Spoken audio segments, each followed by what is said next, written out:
I'm Jimmy De Ville, engineer, adventurer and Land Rover fanatic, and I'm here at Britpart, the world's largest independent wholesaler of Land Rover parts, and it's here that I'm going to be rebuilding from the ground up the BFG 110 Defender. When I'm finished with it, it is going to be totally transformed and ready for a whole new future of adventures.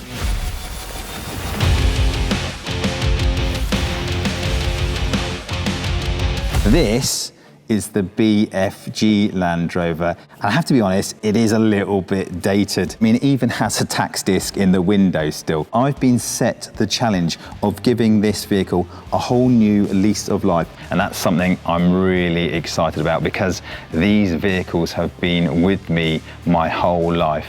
My very first car was a Series 3 Land Rover, which I'm lucky enough still to own. This is not a small task.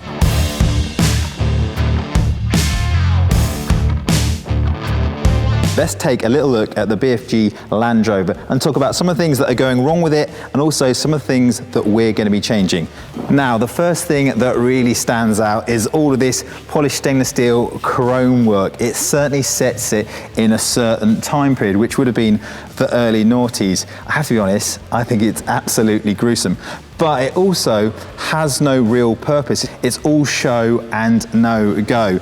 When you first stand back and look at the vehicle, it looks okay, and then you get a little bit closer and you start to notice all of these blisters, and you notice that the paint is just falling off, and that's because there's a whole load of corrosion going on that needs dealing with. Coming around to the back, there was actually a little bit of a surprise for me, and it's this rear crossmember. Now, Land Rovers are notorious for having rotten chassis.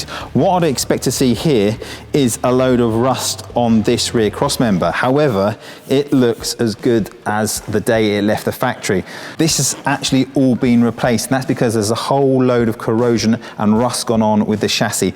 And essentially, the rear quarter of the chassis has been cut off and a new rear end welded on. That's great to sort of see it through, but that's not good for the longevity of this vehicle. A whole lot of work is going to need doing on this. If not, it might actually need replacing.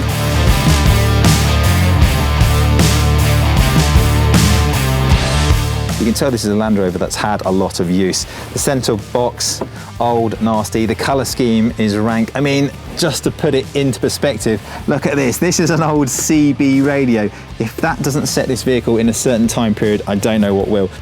This bull bar really stands out. It's big, it's heavy, it's clumsy, and it needs to go. The last big transformation is going to go on underneath this bonnet to the TD5 engine. This is going to be really transformational, it's going to be very exciting, and it's going to set this Land Rover apart from the rest. That's enough talking, let's get this thing stripped down.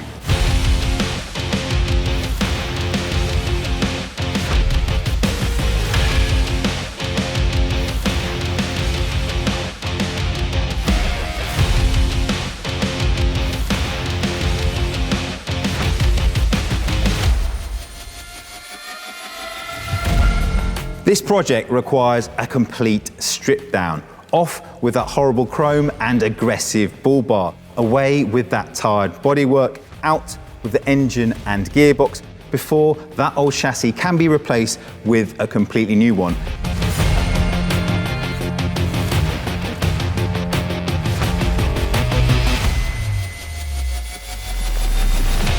That's the TD5 engine and gearbox out of the BFG Land Rover build. And that's the last time the two things are going to be together, because this is getting reconditioned by Britpart and go on to pastures new because we're going electric.